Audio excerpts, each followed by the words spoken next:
I certainly support the president, but I'm not, what would be the right way to say it? I'm not some sort of blind slave to the president, and I don't think anyone should be. I serve in Congress. We're a separate branch of the government, and I'm not elected by the president. I'm not elected by anyone that works in the White House. I'm elected by my district. That's who I work for. And I got elected without the president's endorsement. And I think that has served me really well. So I get to be independent as a Republican. And I think what helps him the most is when he has people that are willing to be honest with him and not just tell him what they think he wants to hear. Okay, so that is a video that is part of the new narrative of Marjorie Taylor Greene, that she is distancing herself from Donald Trump. And that is what this video is going to be about. We're gonna jump into that. But if I could just pause for 1 second. The beginning of that video was Marjorie saying, I'm not gonna be how do I wanna say this? And I thought, oh, she's being thoughtful. She's not just gonna blurt out the first thing that she says. She wants to be careful and word it specifically. How exactly should I say this? A blind slave. That's what you landed on? You thought about it and you landed on slave? Okay, she's trying, everybody. She's trying. But anyway, she is distancing herself from Donald Trump. She's done it up to this. She did it in that video, and that is something. It's part of a trend that's going on.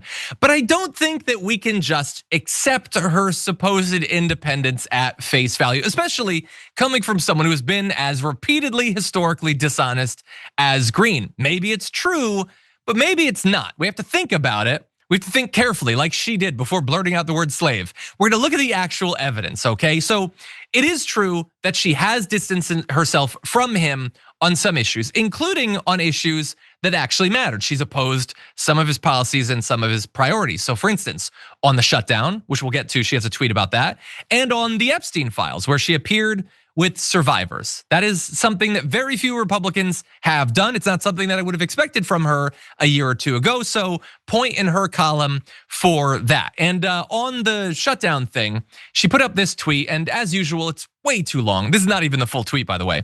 But she says, I was not in Congress when all this Obamacare ACA bull ass started. I got here in 2021. So she blames the ACA for why healthcare is so bad. And I just wish that she could Google what healthcare was like before the ACA. Again, if not for the ACA, maybe nothing would have been done. Certainly the Republicans haven't come up with a plan in the last decade, but she has to be, it's all the Democrats, whatever. But anyway, the point of the tweet is to say that she wants the subsidies to be continued because she doesn't want healthcare to go up. And that currently sets her apart from basically every other Republican, including Donald Trump. So another point in her column.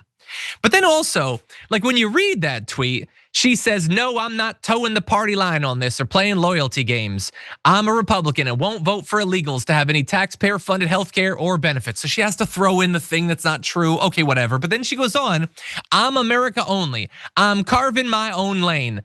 And that's where it's like, dude, no, I know that that's what you're trying to do. You're not supposed to just say it though.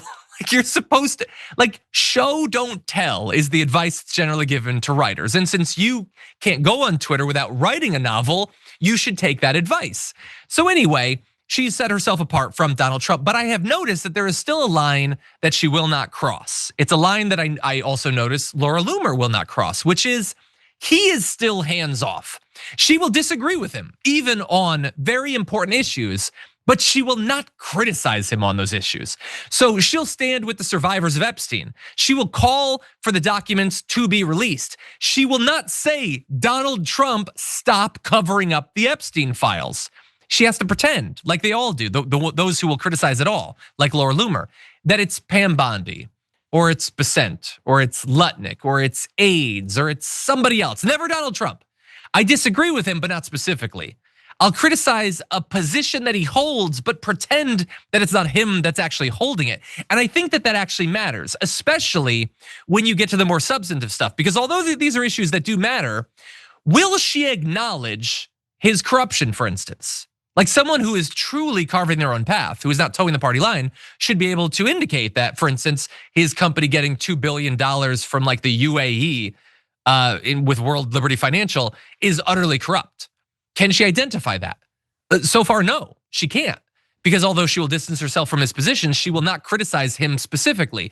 Will she stand up for the Constitution when he takes away our rights? So far, no. Okay, will she stand for the separation of powers? After all, she is creating her own path in Congress, and yet Congress has never mattered less than it does right now. And how can you criticize Mike Johnson, which she will do, without criticizing the fact that the Republicans have abdicated all their power effectively, all of their responsibility under the Constitution to check the executive when it is out of control? And thus far, that is a line that she will not cross. Will she stand for free and fair elections? I haven't seen any reason to believe that she will, and that is way more important than the ways that she's disagreed with him thus far. Will she stand against out of control, rampant right-wing cancel culture? No, really, it doesn't seem like it. And there's a lot of historic reasons to believe that on these crucial issues, she will not actually distance herself from Donald Trump. Remember, in 2021, she sent a text message to then Chief of Staff of President Donald Trump calling for martial law to keep the president in power following the January 6th riot at Capitol Hill.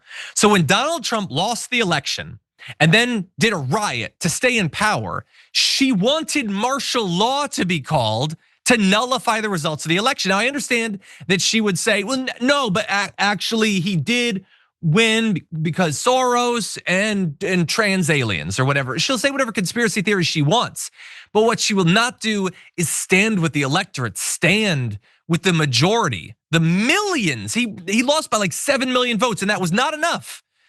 And so she can disagree with him, especially when she can present it as, and I'm independent and I'm awesome. But when it really matters, was her vote any better than like a Randy Fine or a Louis Gohmert or anybody, any of them? No, it was exactly the same thing. And so, look, I don't know at this point how much we should care about the supposed independence until she stands with us on the most important issues. But I do know one person who appears to care, and that is Donald Trump, because evidently he asked 2 senior Republicans, what's going on with Marjorie? So he at least seems to understand that there is some disagreement between them, some distance that is growing. And by the way, where did that start? Is it like an ideological thing where she thinks that he has gone in the wrong direction, she can't follow? Evidently not. Again, this seems to be about branding and about ambition and about future jobs, because evidently the breakdown between them started to happen when the White House talked her out of running for Senate. She wanted that job, remember, she was considering it, and they talked her out of it, and she seems to feel disappointed. She also wanted a job with Homeland Security. Again, she desperately does not want to be in Congress. She wants any other position like most of them do, and she hasn't gotten it, and she seems angry about it. And the funny thing about that is, in terms of all the potential origin stories for this new independent streak, is she was losing in the polls in that Senate race by like 20 points. It was actually really smart of the White House to talk her out of that. But of course, she can't see that because, again, at the end of the day, this is all about ambition. If you enjoyed that, then make sure that you never miss another video by subscribing. And if you want a little more, consider hitting the join button and becoming a member. So you're probably wondering, why would I do that? Well, when you do that, you get access to bonus content that I make every single week, and it's a lot of fun. You get custom emojis and more. If you join at tier 3, by the way, you even get access to a monthly member hangout with myself. And you'll get all that going forward, but you'll also unlock years of the back catalog that is literally 100 or more bonus clips and top 10 lists and debates and more. So what are you waiting for?